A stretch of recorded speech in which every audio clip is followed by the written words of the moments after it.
Hey guys, Matthew Morrow, MorrowInvest.com. I'm bringing you today's 2-minute tip of the day. Today's tip quickly is on tax liens. Tax liens are any property you see, cities, counties, states, municipalities. Part of the way that they make their money is they tax the property, okay? And depending on where you live in the country, you might have really high property taxes, or like if you live in the South, you have very low property taxes, okay? So say you have a loan, and one of the things that you pay for in your loan is, as you're going down your list, you might have PMI, payment insurance, and you'll have the principal and the interest, and then you'll have the insurance for the property, and then you'll have the property taxes, okay? And if you've paid for a property, you still, every year, you're going to get your property tax statement. Now what this is taxes. Okay, well what happens if you don't pay those taxes? Now, if you have a mortgage, most of the time that is, they take that money up in advance and pay that so that you're never behind. But a lot of times, if you've paid for the property, there's properties available on tax lien. All right, so with these tax liens, the municipality doesn't really care who pays them, they just want the taxes paid. Now, different states, every single state has some different way, and even some states don't have a rule across the board, and they let each county decide on how they want to do these tax liens. Here's a basic overview. You have a property, the taxes are not paid. Well, say I want to buy or I want to pay your taxes. So you have a property, it's paid for, and your taxes came due, and you got a couple of notices, and then you didn't pay your taxes. Well, then that's going to be listed on a website that's going to say, hey, this person didn't pay their taxes, and their taxes are, just say $300, just to say. Well, in the state of Alabama, what I can do, and again, every state has its own thing, but I can go down to the office there and pay that $300, and now I get a tax lien.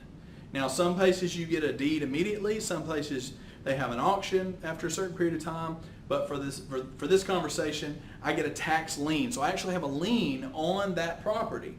So what that means is, if you, the owner of that property, come back and pay your taxes, you have a right of redemption.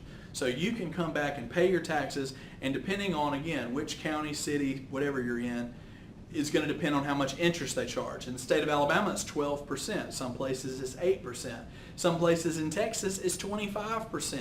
So you would pay 12% on top of that $300, and I would make 12%.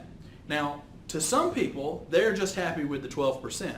They want to invest in tax liens. They want to only purchase property tax liens where they see a regular, they know for the most part that person is going to renew or come back and pay their taxes, and they're trying to keep the place. They just got late, and they're going to pay that 12%. So there's some people that just invest in tax liens that way. There's other people that say, look, I want that property because I want to put a tenant in place and rent it. So what if they looked at a property and said, man, for $300, I can get a tax lien on that place. And here's what else. In my county, city, state, I'm allowed to change the locks on that place, do some renovation, and put a sign out front and start renting it because I have money invested in this place. So say you put that $300 up for the tax lien, and then say you put up another $2,500 to paint it, change the locks, do some renovations, everything. You got receipts for all this. And say 3 years goes by, and you've been renting the place now. You've now gotten into a place for less than $3,000, and you're now renting it for $500, $600, $700 a month. Well, it only takes a few months, and you've broken even. You've gotten all your money back. Now here's the sweet part. Not only are you renting it, not only does the municipality like it because the place that was vacant and bad is now been cleaned up and making money, and you're paying the taxes. Those people, if they ever come back, which most people don't, but if they ever come back and redeem the tax lien and they want their property back, they have to pay you not only the money that you've put into the property, but a percentage. And again, in Alabama, it's 12%. So say you spent $3,000, as long as you've kept all your receipts and you can show where you did put $3,000 into the property, they have to pay you the late taxes plus the $3,000 plus 12% on that money. Again, every place has a different thing. That's a great way to, that's another way to get properties. A lot of people don't realize that there's big companies that buy tax liens. If you're driving around in your neighborhood, you know that there's that one house that seems to be vacant, but yet it wasn't foreclosed on. So if it's not foreclosed on and a bank didn't take it back, that means more than likely there's no bank mortgage on it, right? And so a lot of times it'll just be some family member that has passed away or somebody that doesn't have family or whatever, and that property is just sitting there vacant. Well, you might go look in the county tax records and see that there's open tax liens on that. Now, different cities have different rights to redemptions. You know, some places are only 1 year, some places are up to 3 years. Again, all that will depend on where you are.